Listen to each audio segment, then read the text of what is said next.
Jake Morrison sat in his chair at the NORAD base, watching the screens that showed space around Earth. He had been doing this job for 3 years. Nothing exciting ever happened. Today felt different, though.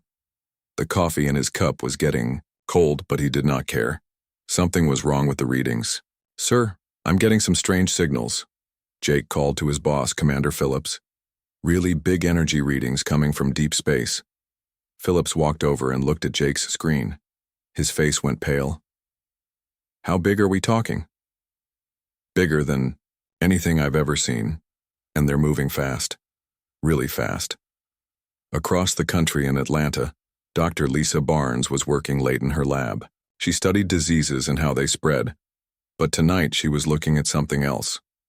Her radio equipment picked up strange signals from space. She had built the radio herself because she liked to listen to space sounds in her free time. The signals were not random noise. They had patterns. Someone was talking. Lisa recorded everything and tried to understand what the signals meant. The math was complex, but the message was simple. Someone was coming to Earth, and they were not friendly. In Minneapolis, people were going about their normal day. Kids played in parks. Adults went to work. Nobody knew that in a few hours, their whole world would change forever. The ships appeared at noon. They came out of nowhere, like ghosts becoming real.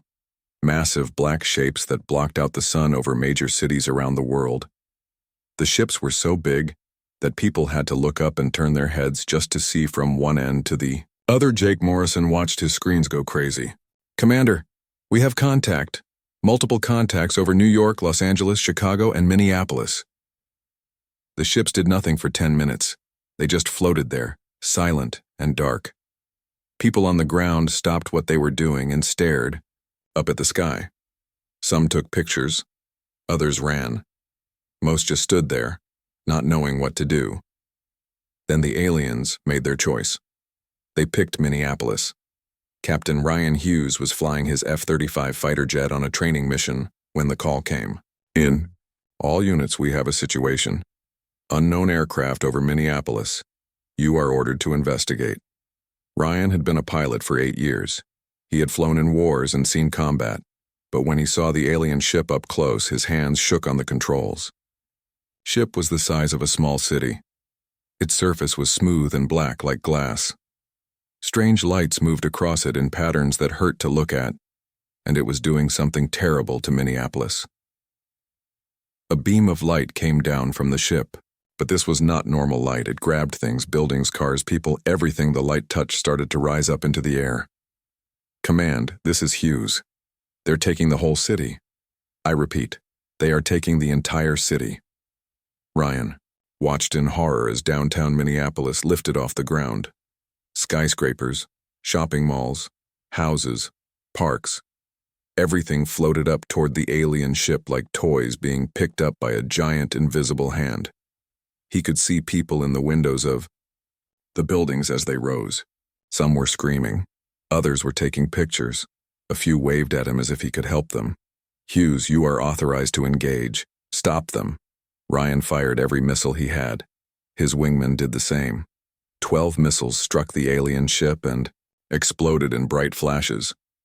When the smoke cleared, the ship had no damage at all. It did not even slow down. The ship ignored the human fighters completely. To the aliens, the jets were like mosquitoes. Annoying, but not dangerous. Dr. Lisa Barnes had driven as fast as she could from Atlanta. She arrived just as the last piece of Minneapolis disappeared into the alien ship. She set up her equipment and scanned everything she could. The readings were incredible. The aliens used technology that bent space itself. They had turned the entire city into energy, moved it, and then turned it back into matter inside their ship. 400,000 people had just vanished. Other ships appeared over different cities around the world, but they did not attack. They just watched, waiting. The alien ship over Minneapolis began to leave. As it rose into the sky, it sent out a radio message that every receiver on Earth picked up. The voice was strange and cold, like a computer trying to sound human. Harvest successful. More cities selected. Resistance futile. Submit or be taken. President. Martinez appeared on television an hour later. His face was serious and his voice was steady, but his hands shook as he held his speech. My fellow Americans and citizens of the world, today we made contact with life from another world. They have taken the city of Minneapolis and all its people. We do not know why. We do not know what they want with our people. But we will not submit. We will not surrender. We will find a way to bring our people home. In her lab, Dr. Lisa Barnes looked at all the data she had collected. The aliens were powerful, but their technology followed rules. Rules could be understood. Rules could be beaten. She picked up her phone and called the Pentagon. This is Dr. Barnes at the CDC. I have information about the aliens. We need to talk. Now. General Patricia Stone took the call. She had been waiting for someone to call with answers. Doctor, what did you find? They're not gods, General. They're just using tools we don't understand yet. And I think I know how to start understanding them. The alien ships stayed in orbit around Earth for 3 more days. They did not attack again. They just watched and waited. Scientists around the world worked day and night to understand what had happened. On the 4th day, the ships disappeared as suddenly as they had arrived. They left behind only empty sky and the memory of 400,000 missing people. But they also left behind something else. Small pieces of their technology had fallen to Earth during the harvest. Pieces that humans could study. Pieces that might hold the key to fighting back. Jake Morrison sat at his desk and looked at the empty space on his screens where the alien ships used to be. He knew they would come back. The question was not if, but when, and next time, humanity would be ready. 6 months had passed since Minneapolis disappeared into the sky. The world had changed. Every country worked together now. They had to. The enemy was bigger than any one nation. Colonel Marcus Webb walked through the underground base hidden beneath the Nevada desert. The place did not exist on any map. The people who worked here did not exist in any computer. They called themselves Earthbound, and they had one job, to get ready for the aliens to come back. Show me what you've got, Carter, Marcus said to the woman working at a table covered with strange metal pieces. Amy Carter was the best engineer the military had ever seen. She could take apart any machine and put it back together better than before. For 6 months she had been working with pieces of alien technology that fell from their ship. It's incredible, Colonel. Their metal is not like anything we have on Earth. It's stronger than steel but lighter than aluminum. And look at this. Amy held up a small black cube. This little thing can store more power than our biggest nuclear reactor. Dr. Lisa Barnes walked into the room carrying a thick folder. She had not slept much in 6 months. Dark circles under her eyes showed how hard she had been working.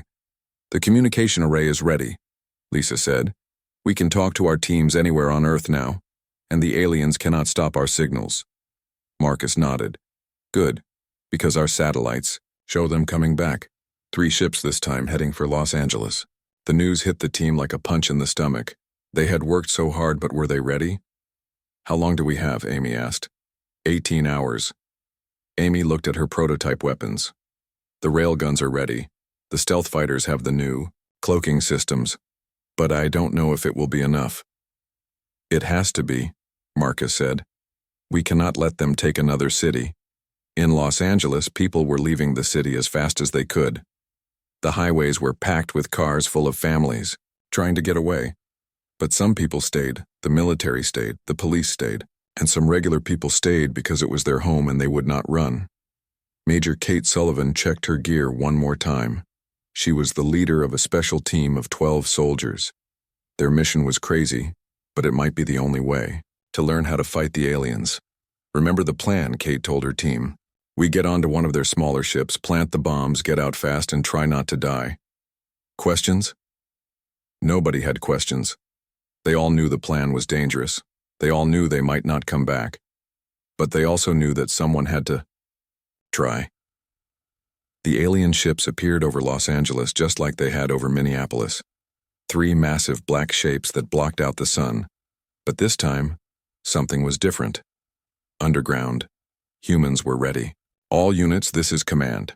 Execute Operation Payback.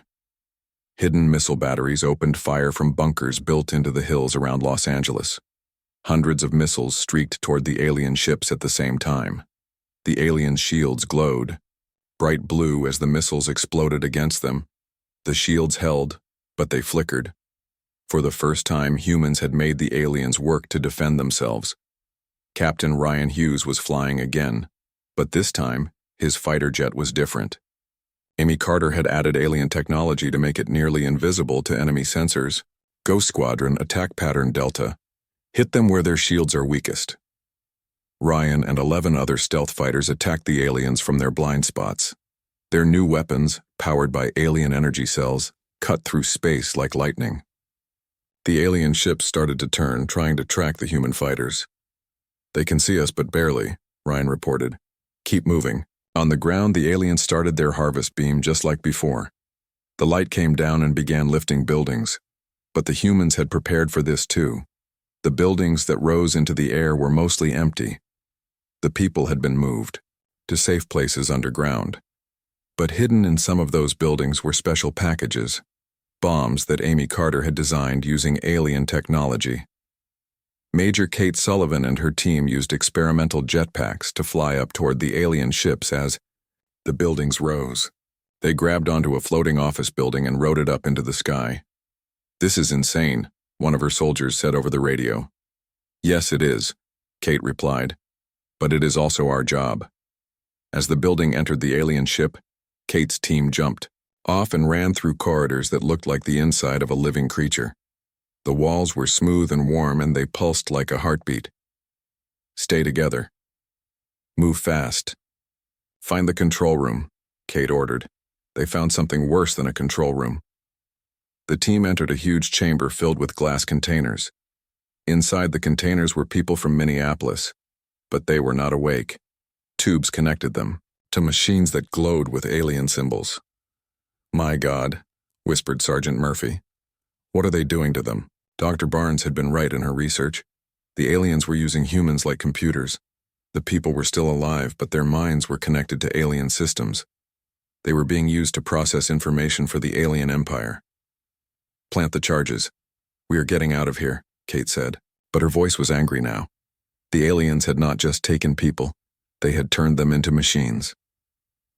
Kate's team ran through the ship, placing nuclear bombs in key locations. The alien crew ignored them at first. The humans were too small to matter. That was their mistake. The bombs went off just as Kate's team reached their escape pods. The explosion tore through the alien ship like a knife through paper. Strange blue fire spread through the corridors as alien systems failed. The ship began to fall. "All units, the small ship is down." "Repeat, we got one," Ryan Hughes shouted over the radio. But the victory cost them. The other two alien ships were angry now. Their harvest beams became weapons cutting through human positions like giant laser swords. Hundreds of soldiers died in seconds. General Patricia Stone watched from the command center as her people fought and died. The aliens were taking Los Angeles piece by piece, just like Minneapolis. But this time they were fighting back. "Sir, we are losing too many people," an officer reported. "I know, but we are learning, and learning will help us win next time." The battle lasted 6 hours. When it was over, Los Angeles was gone. 600,000 more people had disappeared into the alien ships. But this time, humanity had fought back. This time, they had hurt the aliens. Major Kate Sullivan sat in a military hospital, recovering from burns she got escaping the alien ship. But in her hand, she held something important. A small alien device her team had taken from the ship before it exploded. "What is it?" Marcus Webb asked. "I think it's some kind of key. Or maybe a map." Dr. Barnes is looking at it now. In her lab, Lisa Barnes studied the alien device. The information inside was incredible. It showed a network of ships spread across the galaxy, thousands of ships, hundreds of worlds, and all of them connected. "Marcus, you need to see this," Lisa called. "The aliens are not just raiders, they are an empire, and they have been doing this for a very long time."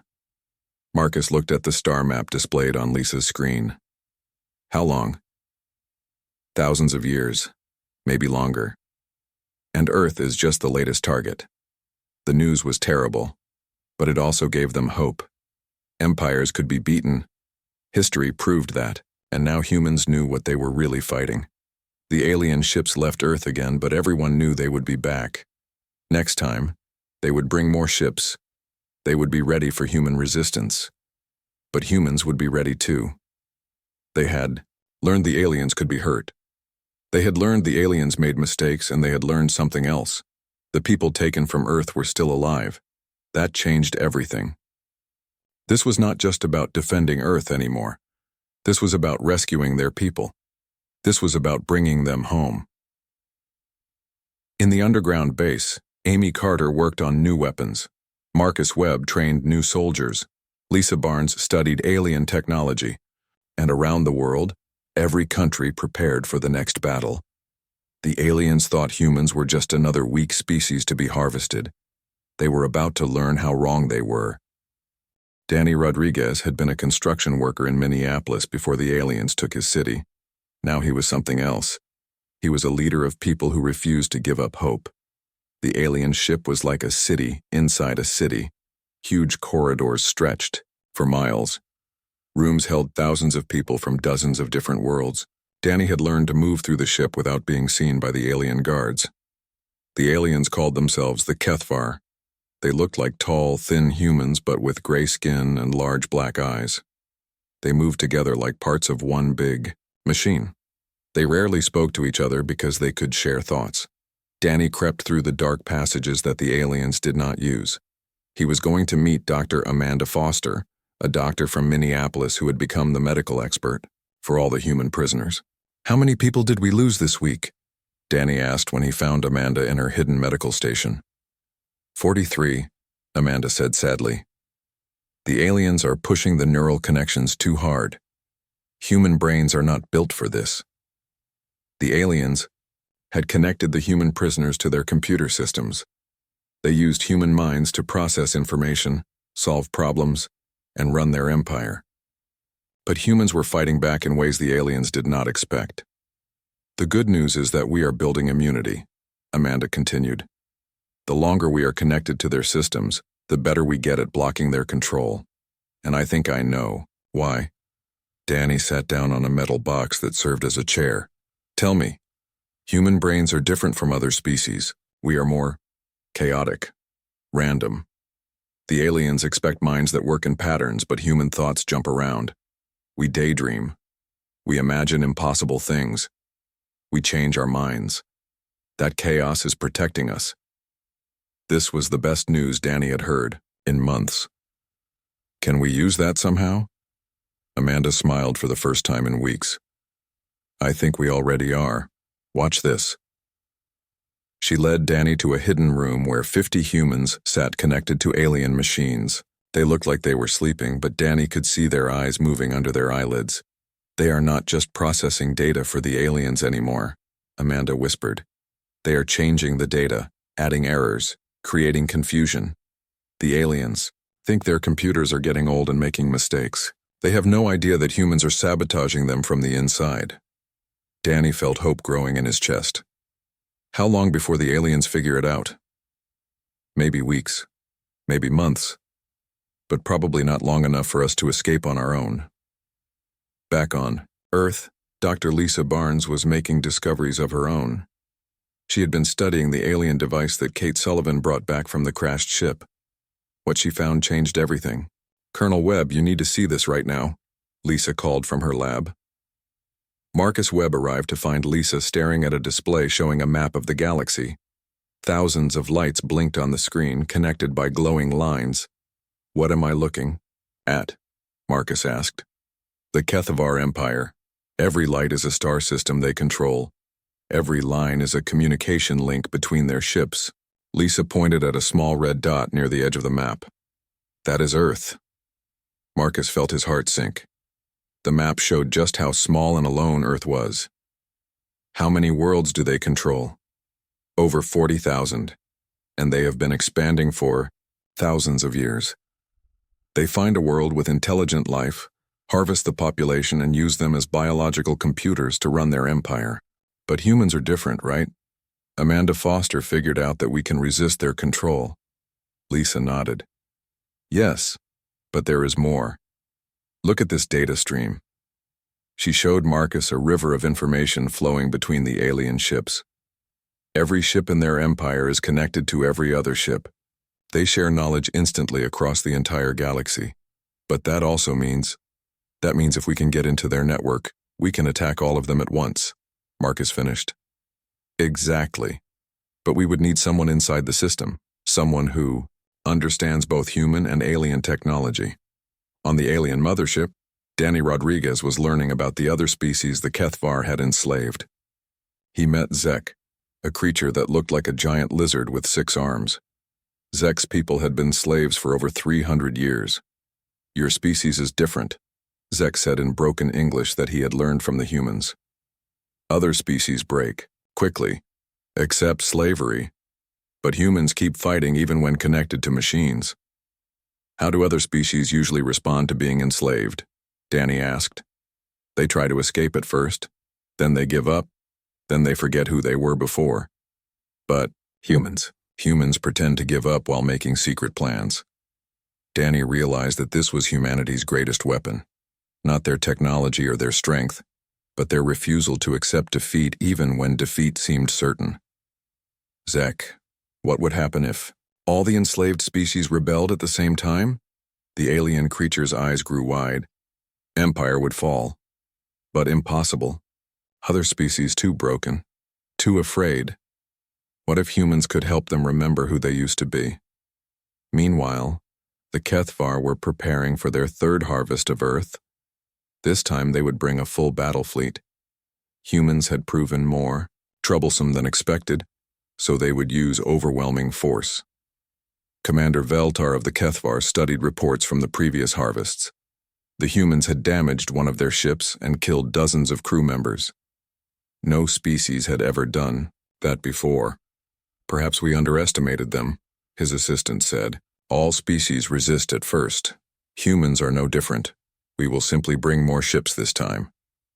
But Veltar was wrong. Humans were very different. Dr. Amanda Foster had been busy inside the alien ship. She had found a way to connect to other enslaved species through the alien network. Using her medical knowledge and human creativity, she started sending messages to the broken minds of creatures who had given up hope centuries ago. The messages were simple. Remember who you were. Remember your home. Remember your freedom. At thou. First, nothing happened. Then, slowly, something began to change. A lizard-like creature from a world destroyed 200 years ago suddenly remembered the taste of food from his home planet. A bird-like species recalled the feeling of flying in their own sky instead of serving alien masters. Memory led to hope. Hope led to anger. Anger led to plans for rebellion. Danny Rodriguez felt it happening through the neural network that connected all the prisoners. Across the massive ship, enslaved creatures were waking up from centuries of mental sleep, and they were not happy. Amanda, I think your plan is working too well, Danny said. If all these species rebel at once, the aliens might just kill everyone. Maybe. Or maybe they will be too busy fighting rebellions to harvest more cities from Earth. On Earth, preparations for the next alien attack were almost complete. Amy Carter had built weapons that combined human innovation with alien technology. Marcus Webb had trained soldiers who understood alien tactics. Lisa Barnes had cracked enough of the alien code to disrupt their communications. But they still did not know about the rebellion brewing inside the alien ships. They did not know that humanity's greatest victory might come not from their weapons, but from their ability to inspire hope in others. The 3rd battle for Earth was coming. But this time, the aliens would face enemies from within their own ships as well as from the planet below. Danny Rodriguez looked out through a window at the stars and thought about home. Soon, he would either be free or dead. But he would not be a slave anymore. None of them would. The humans had shown the galaxy something the Kethvar never expected. They had shown that even in the darkest situation, hope could survive. And hope, it turned out, was the most dangerous weapon of all. The alien fleet appeared over Earth like a dark cloud covering the sky. 27 ships this time, each one bigger than a city. The HFY had decided to end the human problem once and for all. General Patricia Stone stood in the command center buried deep beneath the Rocky Mountains. Every screen showed alien ships positioning themselves over major cities around the world. New York, London, Tokyo, Moscow. The aliens were going to harvest them all at the same time. "This is it," she said to the officers around her. "Operation Boomerang begins now." The name came from an old human saying, "What you throw at someone comes back to hit you." The humans were about to throw everything they had at the aliens. But the real goal was not to win. It was to capture alien technology and prisoners. Admiral Chris Jackson commanded a fleet of human ships in the Pacific Ocean. The ships looked normal from the outside, but inside they carried weapons that Amy Carter had built using alien technology. "All ships, fire at will," Chris ordered. Railguns that could punch holes through mountains fired at the alien ships. Nuclear missiles with alien guidance systems streaked through the sky. Energy weapons that humans barely understood lit up the darkness. Alien shields held, but they had to work harder than ever before, and while the shields were busy stopping the big weapons, smaller human ships moved in closer. Captain Ryan Hughes flew his fighter toward the largest alien ship over New York. His plane was mostly alien technology now, built around a human pilot seat. It moved faster than anything humans had ever flown before. "Ghost Squadron, remember the plan. We are not trying to destroy them. We are trying to get inside." Ryan and his pilots attacked the alien ship's docking bays, the areas where smaller alien ships entered and left the mothership. Human explosives opened holes in the alien hull, and Ryan's fighters flew inside. The inside of the alien ship was chaos. Alarms were making terrible sounds. Alien crew members ran through the corridors trying to understand what was happening. They had never been attacked from the inside before. Colonel Marcus Webb led a team of soldiers through the alien corridors. Their mission was simple but dangerous: capture alien officers alive and bring them back to Earth. "Remember, we need them alive," Marcus told his team over the radio. "Dead aliens cannot answer questions." The team found the alien command center after fighting their way through 3 levels of the ship. The HFY officers inside were tall and thin with gray skin and huge black eyes. They moved like dancers, working together without speaking. "Hands up!" Marcus shouted. Even though he knew the aliens probably did not understand English, the aliens did not surrender. They attacked with weapons that shot beams of light. But human soldiers wore armor made from alien metal now. The beams bounced off harmlessly. The fight was short and brutal. When it ended, Marcus had 3 alien officers as prisoners and a complete alien command console. But the victory came at a terrible cost. The aliens were harvesting cities faster than ever before. New York disappeared into the sky, then London, then Tokyo. Millions of people vanished in a matter of hours. Dr. Lisa Barnes worked frantically in her mobile lab, studying the captured alien equipment. She had to crack their communication codes quickly before more cities were lost. "Got it," she shouted. "I am inside their network." What she found shocked her. The alien network was not just for communication. It was for thinking. Every alien ship was connected to every other ship, sharing thoughts and decisions instantly across the galaxy. "Marcus, this is incredible. The aliens do not think as individuals, they think as one giant mind spread across thousands of ships." "Is that good or bad for us?" "Both. It makes them very powerful because they can coordinate perfectly, but it also makes them vulnerable. If we can disrupt the network, we can confuse the entire empire." But Lisa found something else in the alien network, something that changed everything. "Marcus, there are rebellions starting on alien ships across the galaxy. Enslaved species are fighting back. And it started on the ship with our people from Minneapolis. On that ship, Danny Rodriguez was leading the largest prison break in galactic history, the neural network that the aliens used to control their slaves had become a communication system for the rebels. All species, all cells, this is the time. Danny broadcast through the alien network. Fight now or serve forever. The response was overwhelming. Creatures that had been slaves for centuries suddenly remembered what freedom felt like. They attacked their guards, sabotaged alien equipment, and freed other prisoners. Dr. Amanda Foster had done her job too well. The rebellion was spreading faster than anyone could control it. And the aliens were starting to panic. Commander Veltar of the Kethvar could not understand what was happening. Rebellions were breaking out on hundreds of ships at the same time. His perfectly organized empire was falling apart. "How is this possible?" he demanded. "Slaves do not coordinate across different ships. They do not have the ability to communicate." His assistant was studying data streams from across the fleet. "Commander, I believe the humans are somehow using our own network against us. They are spreading ideas of rebellion through our communication system." Ideas cannot spread like a virus. Human ideas can. Back on Earth, the battle was reaching its peak. Admiral Chris Jackson's fleet had lost half its ships, but they had succeeded in capturing alien technology. Fighter pilots like Ryan Hughes had brought back alien computers and weapons. But the most important capture was the 3 alien officers that Marcus Webb had taken prisoner. Dr. Lisa Barnes worked with a team of linguists and computer experts to communicate with the captured aliens. The creatures refused to speak at first.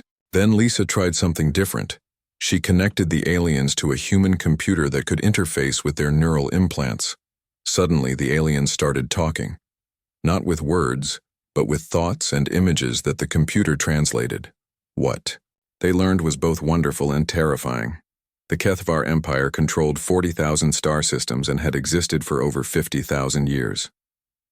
They had enslaved hundreds of species and turned entire worlds into resource farms, but they had never encountered a species like humans before.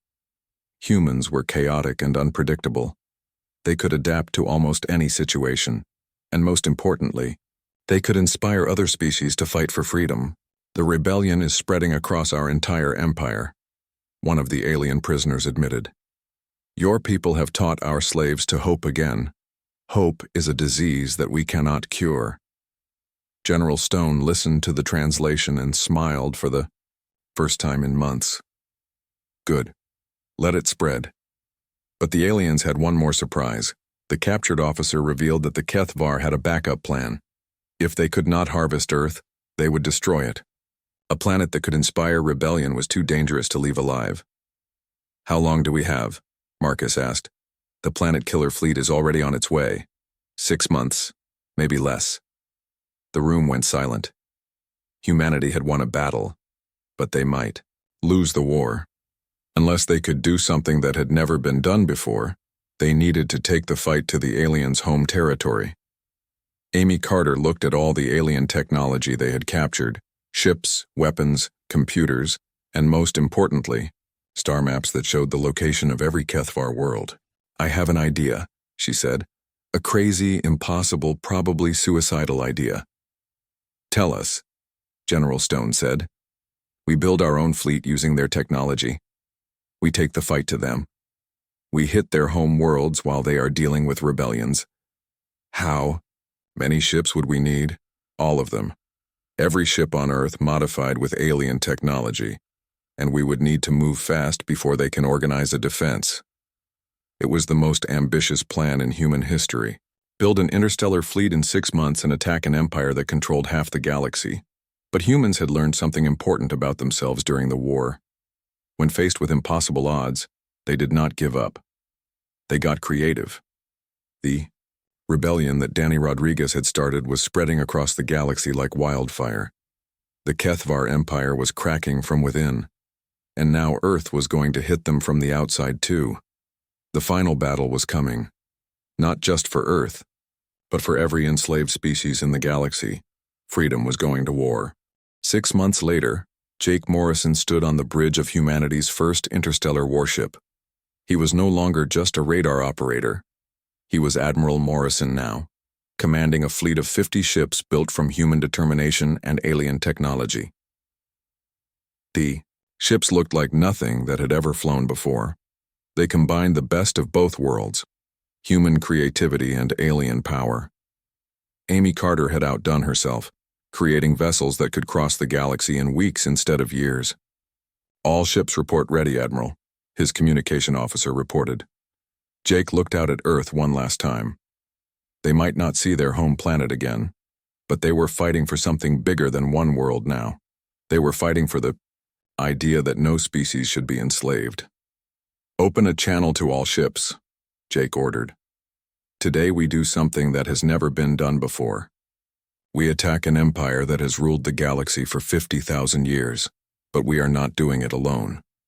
Across the galaxy, rebellions were tearing the HFY Empire apart from the inside. Danny Rodriguez had kept his promise.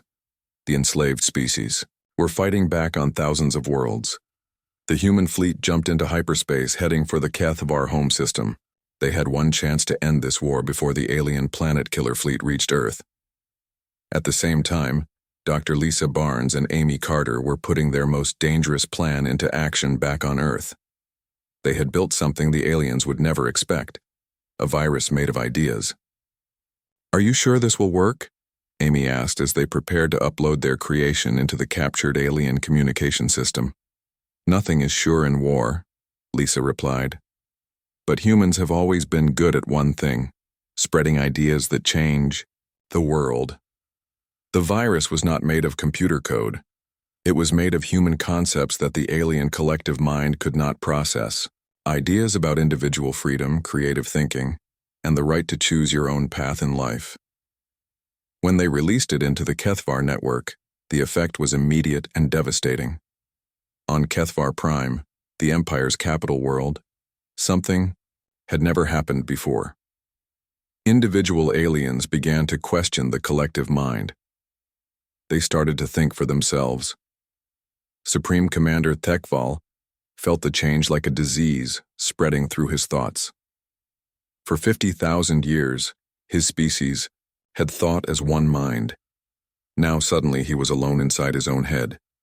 "What is happening to us?" he asked his advisors.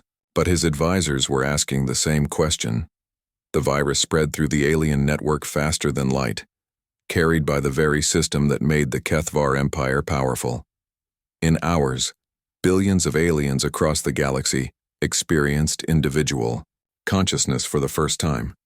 Most of them went insane. Admiral Jake Morrison's fleet arrived at the HFY home system just as chaos was erupting across the alien worlds. The usually perfect coordination of the alien defense fleet was gone. Ships crashed into each other as their pilots suddenly had to think for themselves. "All ships, attack pattern Alpha," Jake ordered. "Hit their command centers while they are confused." Captain Ryan Hughes led the fighter attack, diving through the alien fleet like hawks among chickens. The enemy ships that would normally work together flawlessly were now flying in random directions, their pilots struggling with thoughts and feelings they had never experienced before. "This is Ghost Leader. Their entire fleet is in chaos. It is like they forgot how to fly." The battle that should have been impossible was becoming a rout. Human ships, outnumbered 1,000 to 1, were destroying alien vessels that could not coordinate their defenses. But the real victory was happening on the planets below. Danny Rodriguez and his rebel army had been transported to fight on HFY Prime itself. The enslaved species of the galaxy were finally getting their chance for revenge against their captors. "For everyone who died in slavery," Danny shouted as he led a charge against an alien stronghold. "For everyone who forgot their home. For everyone who never gave up hope." The rebels fought with weapons they had built in secret and anger they had stored for centuries. But their greatest weapon was their newly freed minds. They could think tactically in ways the confused aliens could not match. Dr. Amanda Foster had come with the rebel army, not as a soldier but as a healer. She moved through the battlefield, treating wounded rebels of dozens of different species: human, Zex lizard people, bird-like creatures, beings made of living crystal, all fighting together for the first time in galactic history. "Doctor, how many species are represented in this rebellion?" a human soldier asked. Amanda looked around at the incredible diversity of the rebel army. "Over 300 that I can see. Maybe more. The HFY enslaved everyone they could find, but now that empire is working against them." The tide of battle turned when the captured human cities joined the fight. Minneapolis, Los Angeles, New York, London. All the harvested cities had been stored in massive ships orbiting HFY Prime. When the human fleet attacked, the people inside those cities broke free. Millions of humans, armed with improvised weapons and burning anger, poured out of the alien ships to join the battle. They brought with them something the galaxy had never seen before, the fury of people fighting to go home. The war for the Kethvar home system lasted 3 days. When it was over, the oldest empire in the galaxy had fallen. Supreme Commander Thekval, one of the few alien leaders still sane enough to negotiate, surrendered to Admiral Morrison in a ceremony broadcast across the galaxy. "How did you defeat us?" Thekval asked. "We were superior in every way." "No, you were not," Jake replied. "You were stronger and had better technology, but you never learned the most important human skill, which is how to adapt, how to change, how to become something new when the old way stops working." The end of the war was not the end of the challenges. The galaxy was in chaos. Hundreds of worlds were free but did not know how to govern themselves. Billions of former slaves needed help rebuilding their civilizations. Earth became the center of a new galactic confederation. Not as rulers, but as teachers and helpers. Humans shared their knowledge of democracy, individual rights, and peaceful cooperation. Danny Rodriguez returned to Minneapolis, which was being rebuilt exactly as it had been before the harvest. But he was not the same construction worker who had been taken from his job 2 years earlier. He was now an ambassador to the Galactic Council, representing formerly enslaved species. Dr. Amanda Foster opened the first interspecies medical school on Earth. Students from across the galaxy came to learn human techniques for healing both bodies and minds damaged by slavery. Amy Carter led the technical cooperation program that shared human innovation with species just learning to think for themselves. She discovered that creativity was not unique to humans, but humans were uniquely good at teaching it to others.